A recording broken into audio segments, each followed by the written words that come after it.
मानाव गेदेर प्रमद बर' बिथांनि दैदेननाय इउपिपिएल दोलोआ थारैनो जोबस्रांमारसिगोन नामा? थांनाय 17 तारिखखालि 14 नं सिरांदुवार बियाबाव इउपिपिएल दोलोनि 193 सा सोद्रोमाफोरा गावसोरनि थाखानाय इउपिपिएल हान्जाखौ नागारनानै बिपिएफ दोलोआव जयनिं जाफैनाय बे खौरांखौ नोंथांमोना थांनाय 17 तारिखखालिनो नुखादों, मोनखादों एबा मोनथिखादों नङा होमबा? दा थांनाय 17 तारिखखालि 193 सा इउपिपिएल दोलोखौ नागारनानै बिपिएफ दोलोआव जयनिं जाफैग्राफोरखौ सेन्ट्रेल इउथ सेल इउपिपिएलनि सेक्रेटारि आरो स्पोक पार्सन अशोक गयारी बिथाङा खौरां बिजोंनि गेजेरजों गोख्रों रावजों सोंखारिदों। नोंथांमोना बे भिडिअखौ जोबजासिम नायोब्ला अशोक गयारी बिथांमोननिफ्रायनो नोंथांमोना गासै बाथ्राखौ आबुङैनो मोनथिनानै लानो हागोन। रायजोफोर, दा बिनि सिगाङाव नोंथांमोना 14 नं सिरांदुवार ब्लक इउपिपिएलनि आफादगिरि प्रणय बसुमतारी बिथाङा डक्टर सांग्रां ब्रह्मखौ खौरां बिजोंनि गेजेरजों गोख्रों रावजों सोंखारिनाय सुंद' भिडिअ क्लिप्सखौ नायनानै लाग्रोलाय। निफ्राय गुगाबाय होननानै बे खौराङाव जों नुनो मोनदों सार। बे समाव मा बुंनो सानो? सांग्रां होननानै बुङोबाथ' जोङो फ्राय माने सांग्रांखौ जोङो लुबि होननानैसो जों मिथियो सांग्रांखौ। आरो सांग्राङा सासे सात्र लुबिया मानसि। सांग्राङा मोनसे समाव जोंनियावनो दंमोन आरो बिथाङा मा होनदों सासे जोंनि इउदिनो गाहाय नेहाथारि हिसाबै खामानि मावदोंमोन। बिथाङा मा होनदों सासे साक्सेसफुल मानसि नङा। मानोना बिथाङा थांनाय जोंखौ फेजेननो थाखाय खाम्फा बरगयारि सारखौ फेजेननो थाखाय प्रतिम चिरां बिथाङा हर सान प्रहरआव खामानि मावदोंमोन, गावनि माखासे टिमखौ लागायदोंमोन। आरो बै टिमा दिनै जों खोनानो मोननायाव बिथाङा बुंदोंमोन जे 1000 जन मानसिया माने गावजों फैगोन होननानै सानदोंमोन।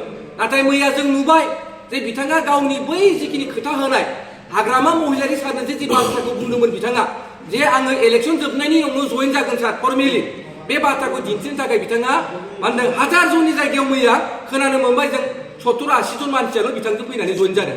आरो बेवहाय नुबाय जोङो शक्तिशाली दैदेनगिरिफोर गैया, जेराव जोंनि इउपिपिएलनि गागि दैदेनगिरिफ्रा गासिबो थाबथालांदों। आरो बियो मालाबाबो सांग्रांजों थाया। आरो सांग्रांखौ मिथिगौ जे सांग्राङा सासे सात्र लुबिया मानसि। सांग्राङा गावनिखौल' सिन्था खालायो आरो सांग्राङा मालाबाबो रायजो राजानि मोजां खामानि मावग्रा नङा। आरो बिथाङा दिनै मोनसे समाव प्रमद बर'नि नाम लानानै गोबां बिथाङा बेबायदि माने खामानि मावनानै माने मोनसे लेभेलाव फैदोंमोन। प्रमद बर' सारनि नेतृत्वआवनो बिथाङा दिनै आसामनि फुटबलनि सेक्रेटारि मोनदोंमोन। नाथाय बिथाङा दिनै प्रमद बर'खौ जोगारनानै हाग्रामाजों आखाइ हमलायलायनानै बिथांमोना माने एसे लेनदेनबो जादों होननाय आं खोनादों इलेक्सन माने समाव। थ' बिथाङा बेफोरखौ लानानै हयथ' बिनि एसे एनै फैसा आग्लायनायफोरजोंनो दिनै बे 60-70 जन मानसिफोरखौ लानानै बिथाङा जे मैया माने बिपिएफआव जइन जाबाय। आरो बे गासैबो बाथ्रा बिथांनि जइन जानायाव हाग्रामा महिलारि सारा प्रेजेन्ट थानांगौमोन, बिथांमोननि मनेस्वर बसुमतारिया बेहाय प्रेजेन्ट थानांगौमोन। नाथाय आं नुवाखै बिथांमोननि माने बिपिएफनि हाइ कामाना जे माने सांग्रां माने ब्रह्मनि जइन जानायाव नुजानांगौमोन। बे मोनसे लासिंसिं बाथ्रा होननानै जों सानो। ओंखायनो मालाबाबो साननो नाङा जे सांग्रांखौ लानानै जे इउपिपिएलआ दुर्बल जागोन। सांग्रांखौ लानानै जोंहा रोखासो जादों। आरो प्रतिम चिरां बायदि ओनसोलाव दिनै सांग्राङा जे साइड जादों बेखौ बयबो रायजो राजाफ्रा मोजांसो मोनदों। आरो जोंनि दैदेनगिरिफ्रा बुंदोंसो जे सांग्राङा थाबाय माने सुनि थाङोबा माने मोजाङा फैयो होननाय मोनसे बाथ्राया थायो।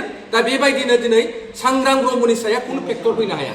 सार 15टा मासिनि गेजेराव मोनबेसे मासि लानानै देरहासारनाय मिजिंथिदों सार? दहायनो जों बुंखाबाय, मानोना जोङो 15टाखौ जों सेस्था खालायगोन आरो 15टायावबो जोङो गासिबो केन्डिडेट होगोन।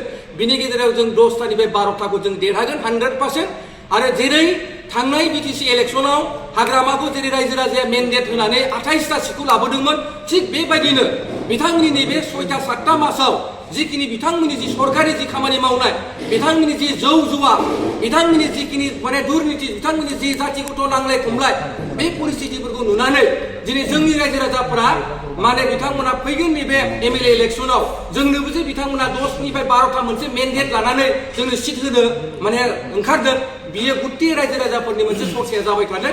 आरो नोंथांमोना नंखाय सानदोंबा गामि ओनसोलाव हाबनानै नाय जे दिनै इउपिपिएलनि मोनसे शक्तिया दिनै प्रमद बर'नि, दिनै राकेश ब्रह्मनि दिनै नेतृत्वआव दिनै जों जे 12निफ्राय 10टानिफ्राय 12टासिम सिट मोनगोन बे रोखा जानानै फैदों।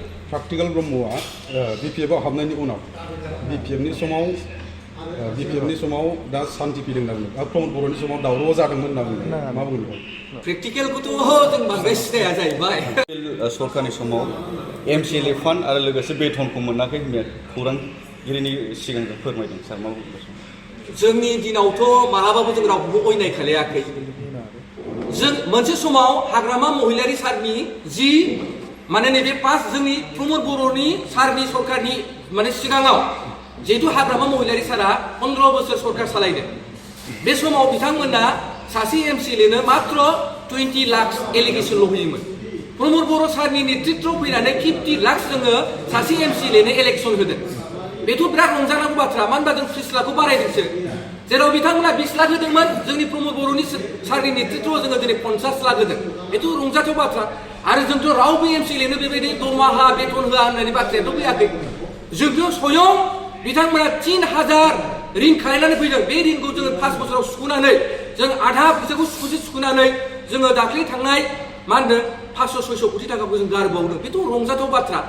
मानोना हाग्रामानि दिनावथ' रिंसो खालायना गालांदों, जोंथ' जमासो खालायना गारबावदों। ओंखायनो आं सानो प्रमद बर' सारखौ जों सेलुटसो होनांगौ। बिथांखौ साबायसो होनांगौ जे बिथाङा जे दिनै बे फैसाखौ दोनबोआमोनब्ला BPFनि वार्कारफ्रा माबायदि रानस्रावनानै बे 6-7 मासाव गोदावगौमोन, ना मावग्राफोर बायदि गोजावगौमोन, बेखिनि बाथ्राखौसो जों मिथिनो हागौमोन आरोखि। नोंथांमोना नुखाबाय खोनाखाबाय नङा होमबा? डक्टर सांग्रां ब्रह्मखौ प्रनय बसुमतारी बिथाङा खौरां बिजोंनि गेजेरजों गोख्रों रावजों सोंखारिबाय। दा बेफोरखौ गोथौयै नोजोर होनानै साननानै नायहरोब्ला हमदांहरनो हायो फैगौ एप्रिल दानाव जानो गोनां जिहेतु आसाम बिधान सभानि बिसायख'थि, बे आसाम बिधान सभा बिसायख'थि बा MLA बिसायख'थि, बे MLA बिसायख'थियाव UPPL हानजाया BTCनि मोन 15 बियाबावबो केन्डिडेट होनानै MLA दैथायहरनो थाखाय UPPL दोलोआ जे सिमां नुदों, जे सिमां सुजुंदों UPPL दोलोआ, बे UPPL दोलोनि नुनाय सिमाङैनो जानानै थासिगोन बायदिखौसो आं बे समाव साननानै मोनहरदों। मानो होननानै बुङोब्ला थांनाय BTC बिसायख'थियावबो UPPL दोलोआ जोबोद गाज्रिनि जेनखादों। फैगौ एप्रिल दानाव जानो गोनां जिहेतु आसाम बिधान सभा बिसायख'थि, बे आसाम बिधान सभा बिसायख'थियावबो UPPL हानजाया जोबोद गाज्रिनो जेनगोन बायदिखौसो आं बे समाव साननानै मोनहरदों। जों बेखौनो फोरमायगोन जे बिथांमोनहा जे UPPL दोलोनि दिनैसिम बिथांमोननि जेनोखि UPPLनि सायाव सेक्रिफाइस बा मावदान दङ होननानै जोङो दिनैसिम जोङो नुवाखै। खारन बिथांमोनहा बिथांमोनहा दिनै दैदेनगिरि होननानै लादों, बिथांमोनहा UPPLनि सासे एबा चिरांदुवार समष्टिनि सासे दैदेनगिरिथार बेबायदि नङामोन। जास्ट मोनसे समाव बिथांमोनहा सापर्टार हिसाबै खामानि मावदोंमोन बेखिनि। बेनिखायनो जों बेखौनो क्लियार खालामनो लुबैयो, बिथांमोन थांनायाव दिनै जोंनि दोलोआ एबा समष्टिया आखु सिगुर आवगासेबो जोंहा जेबो खथि जाया। मानो होननानै बुङोबा दिनैबो UPPL दोलोनि जेनोखि निति आदर्श, UPPL दोलोनि जेनोखि भिजन, बेखौ मोजां मोननानै गोबां दैदेनगिरिफोरखौ UPPL दोलोआव दिनै बरंस जयेनिं जाफैनायसो दिनै नुबाय थादों। बेखौनो फोरमायनो मोनदेरनानै गोजोननाय मोनबावगोन जे बावैसो सिगां जों ससियेल मिडियानि गेजेरजों जे नुनो मोन्दों जे जोंहा बेंटल कलेजनि बारग' गोरायुं एक्स प्रिन्सिपाल मानगोनां डक्टर रन्जित नार्जारी साराबो दिनै UPPL दोलोआव बरंस जयेनिं जानायखौसो दिनै जोङो ससियेल मिडियानि गेजेरजों नुनो मोन्दों। दा बावहाय बेखौनो फोरमायो जे UPPL दोलोआ दिनैसिमबो मोनसे मोजां उद्देश्य गोनां, भिजन गोनां, बयखौबो लानानै खामानि मावनो हानाय, बयखौबो बिसासाव लानानै बयनोबो अननाय होनानै खामानि मावनो हानाय मोनसे दोलो मानगोनां प्रमद बर' सारनि दैदेननायाव।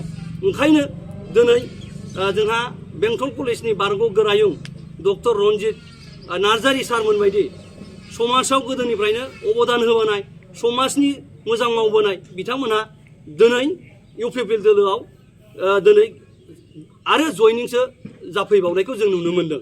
बेनिखायनो जोङो मानगोनां डक्टर रन्जित नार्जारी सारनिसिम 12 नं चिरांदुवार समष्टिनि जानानै जों सारखौ गोसो गोरबोनिफ्राय जोङो बरायो आरो साबायखर बावो।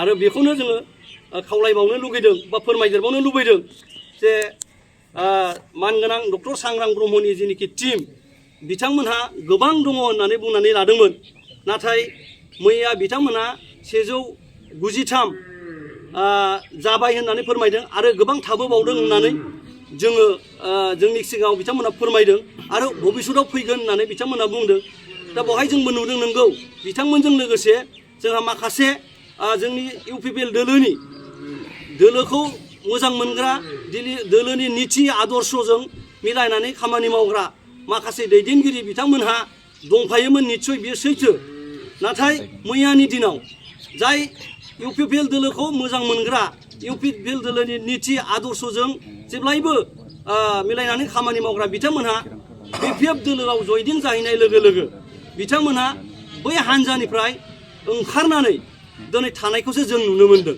बेनिखायनो 14 नं चिरांदुवार समष्टिनि जानानै जोङो बिथांमोनखौ जोङो खावलायगोन नोंगौ थांनाय माखासे समाव माखासे मिसआन्डारस्टेन्डिंनि थाखाय माखासे साधारन व्यक्तिगत भुल बुजाबुजिनि थाखाय बिथांमोना थांनाय इलेक्शनाव जुदिअ जोंनि इउपिपिएल दोलोखौ एरायनानै बिपिएफखौ सापर्ट खालामदोंमोन नाथाय बिथांमोनहा जोङो मिथिगौ इउपिपिएलनि दोलोनि नीति आरो आदर्श मानगोनां प्रमद बर' सारनि जेनिखि नीति आदर्श बेखौ जेब्लायबो मान होयो सन्मान होयो ओंखायनो जोङो दिनै नैबे ससियेल मिडियानि गेजेरजों जों खावलायगोन जाय बिथांमोनहा मैया बिथांमोनजों थांफायाखसै बा बिथांमोननि जेनिखि कुटनीति बिथांमोननि जेनिखि स्वार्थ लबि बेखौ हमनो हानानै एरायनानै थाबाय बै बिथांमोनखौ जोङो जोंनि दोलोनि फारसे फैनानै खामानि मावफैफिनगोन होननानै जोङो मिजिंथिनाय आरो आसा दङ आरो बिथांमोनहा जोंनि माखासे दैदेनगिरिनि गेजेरजों